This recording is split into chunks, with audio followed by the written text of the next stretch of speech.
Oke teman-teman, kembali lagi bersama Cardiac Critical Care ya.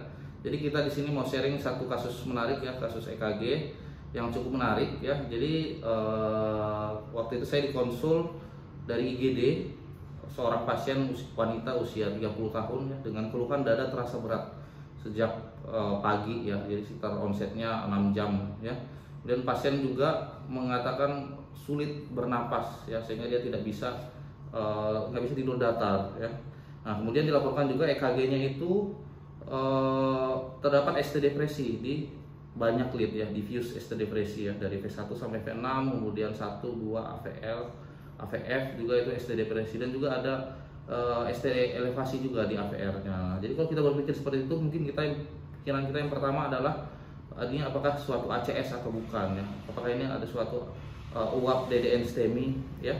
Nah, ternyata setelah kita anamnesis lebih dalam dan juga kita lihat EKG-nya, nah sepertinya ini meragukan suatu ACS. Nah, ternyata kita gali lebih dalam lagi, ternyata dari anamnesisnya pasien itu juga ada gejala tambahan, yaitu lemas, seluruh badan terasa lemas dan dia sulit menggerakkan kedua lengan dan kedua kakinya, jadi keempat ekstremitasnya sulit digerakkan. Dan pasien juga tidak bisa berbaring datar karena pasien kalau berbaring datar dadanya terasa makin berat ya. Nah, jadi kita curiganya ini apakah ini ACS atau bukan ya, nah, atau yang lain ya. Oke, kita lihat sama-sama EKG-nya bagaimana. Oke, jadi ini EKG-nya ya. Nah, bisa dilihat sendiri ya, ini EKG-nya terdapat ST depresi ya, mulai dari V1, V2, V1 nya sedikit ya, ini V2, V3, V4, V5, V6, kemudian V1, 2, 3 ya slightly ya, kemudian AVL dan juga AVF ya. Jadi diffuse ST depression dengan ada ST elevasi nih di AVR. Nah kalau ini klinisnya memang klinis ACS, maka ini mungkin kita akan assess sebagai suatu ACS ya, unstable angina ataupun NSTEMI. Nanti kita lihat dari hasil troponinnya. Nah, ternyata dari anamnesis yang tadi kita sepertinya dengan pasien usia 30 tahun, kemudian wanita, tidak ada faktor risiko. Nah, seperti ini less likely suatu ACS. Nah, ternyata setelah diperiksa laboratorium, nah ternyata memang benar ini adalah bukan suatu ACS, dan ternyata kaliumnya itu 1,5 ya. Jadi ini adalah kasus suatu hipokalemia ya. Jadi hipokalemia itu merupakan hipokalemia yang berat itu memberikan gambaran EKG yang mirip seperti ACS. Jadi suatu ACS mimicking ya. Nah, jadi kita lihat ya, ini kaliumnya 1,5, maka memberikan gambaran EKG seperti ini. Jadi hipokalemia itu akan memberikan beberapa perubahan EKG. Yang pertama adalah kalau awal-awal biasanya dia akan gelombang T-nya itu akan makin flattening atau makin datar ya. Nah, kemudian dengan makin beratnya hipokalemia juga terjadi ST depresi. Nah, terjadi ST depresi seperti di sini nih, ST depresi ya, ST depresi terutama di lead prekordial ya, lead P1 sampai V4 ya. Nah, tapi pada pasien ini semua sudah ya, karena memang kalium udah 1,5 ya. Nah, juga selain itu apa? Selain itu semakin beratnya hipokalemianya, maka juga akan terjadi namanya adalah T inversi ya. Jadi T-nya itu semakin datar dan juga akan semakin turun ya, semakin inversi. Jadinya T-nya terbalik. Nah, T-nya terbalik ya. Jadi di sini, nah ini saya sudah lihat ya, ini terdapat ST depresi dan juga T-nya ini T ya, ini bukan segmen ST-nya sebenarnya mungkin dari sini sampai sini ya. Cuman yang ini bukan seluruhnya ST ya, tapi ini ada gelombang T. Dan yang ini apa? Nah, yang ini adalah gelombang U. Nah, jadi pada hipokalemia juga terjadi peningkatan dari gelombang U. Jadi gelombang U-nya semakin prominent. Nah, jadi ini bisa kita lihat bahwa terjadi ST depresi, T inversi dan juga gelombang U yang prominent. Ini adalah sangat khas pada pasien-pasien dengan hipokalemia ya.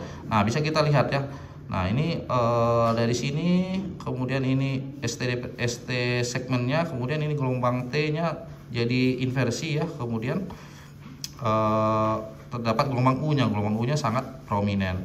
Nah bisa kita lihat juga bahwa kelihatannya kalau kita lihat adalah QT-nya memanjang ya. Kalau kita lihat QT-nya ini lebih dari setengah dari R ke R ya. Ini gelombang kalau kita lihat ya. Kalau ini kita anggap sebagai T ya. Jadi ini salah satu ciri-cirinya lagi adalah adanya pseudo long QT ya, atau pseudo prolong QT ya. Jadi dia kalau kita lihat secara kasat mata itu sepertinya ini kita bisa lihat ini suatu prolong QT ya. Tapi sebenarnya ini bukan T ya, ini adalah U. Jadi ini sebenarnya prolong QU interval ya. Dari sini ke sini ini lebih dari setengah dari jarak R ke R ya. Jadi ini sangat lebar ya. Walaupun sebenarnya QT-nya sendiri itu sulit kita ukur karena kita nggak tahu batas gelombang T-nya itu di mana. Tapi kalaupun memang gelombang T-nya di sini juga memang sebenarnya sudah terjadi prolong QT ya. Cuman walaupun ini susah untuk kita ukur karena batas gelombang T-nya juga tidak jelas ya. Nah, jadi ini adalah terjadi, jadi hipokalemia itu terjadi berbagai perubahan. Itu pertama tadi adalah ST depresi, kemudian T inversi, dan juga gelombang U yang prominent. Nah, kemudian menariknya lagi adalah ini saking perubahan ini sudah mengenai semua lead, itu juga di gelombang AVR-nya juga terjadi ST elevasi. Nah, kenapa ST elevasi? Karena AVR ini merupakan cermin dari lead di anterior ya. Jadi mungkin karena di sini terjadi ST depresi, juga dia akan resiprokalnya di AVR-nya juga akan meningkat ya.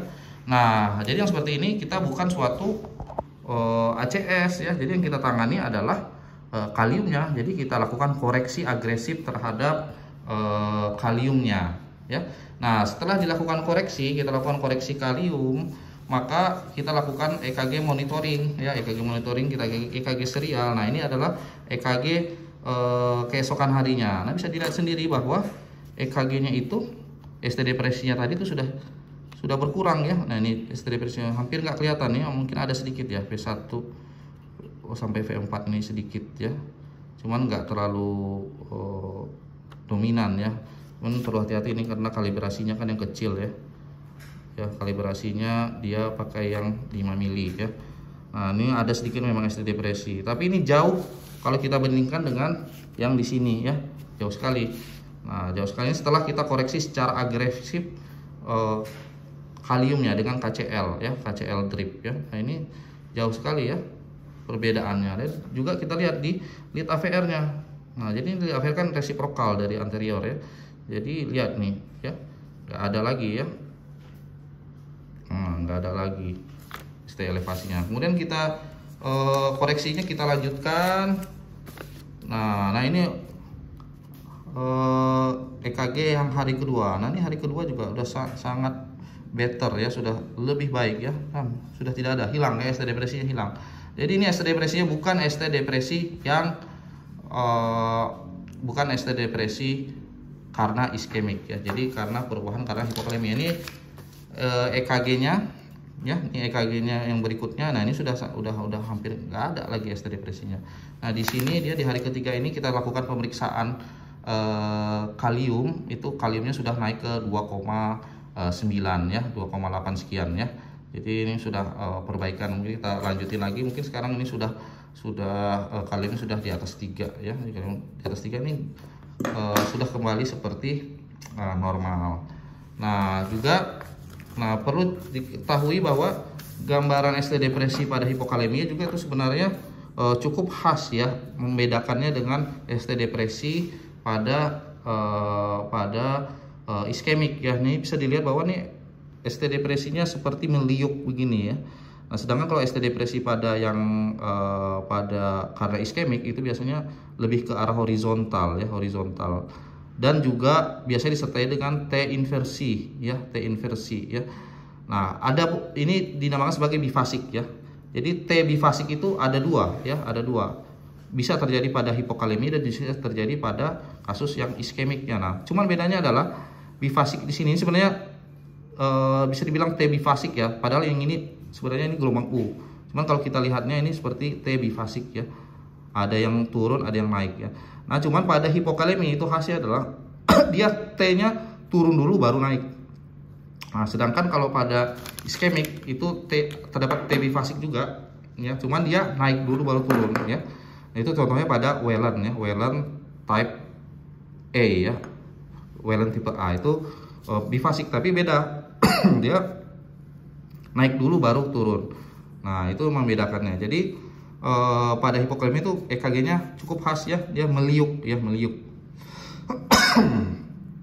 EKG-nya meliuk ya, ST depresinya khas ya. Jadi ini bukan suatu iskemik ya. Kita periksakan juga troponinnya normal ya, 0,01.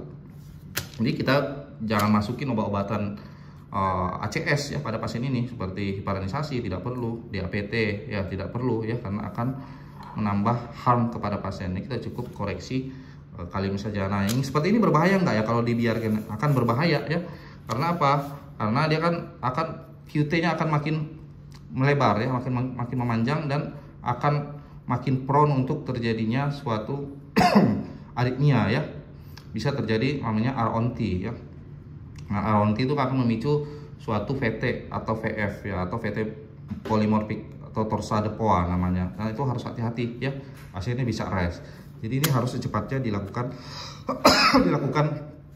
koreksi, dan selama koreksi juga harus dimonitoring dengan EKG continuous ya, dengan monitor ya, sampai EKG-nya kembali normal ya. Jadi ini kita bisa lihat ya dari EKG saja kita melihat kadar kaliumnya. Nah, kalau kaliumnya sudah perbaikan seperti sini, sebenarnya kalau kita gak usah cek juga kaliumnya nggak apa-apa ya. Ini kemungkinan besar sudah di atas 3 ya. Kalau sudah gambaran normal seperti ini, tapi kita lebih bagusnya kita cek memang ya. Takutnya terjadi hiperkalemi malah karena kita lakukan koreksi kalium secara agresif ya. Oke ya teman-teman, jadi mungkin itu saja ya. Jangan lupa like, komen, dan subscribe-nya. Terima kasih.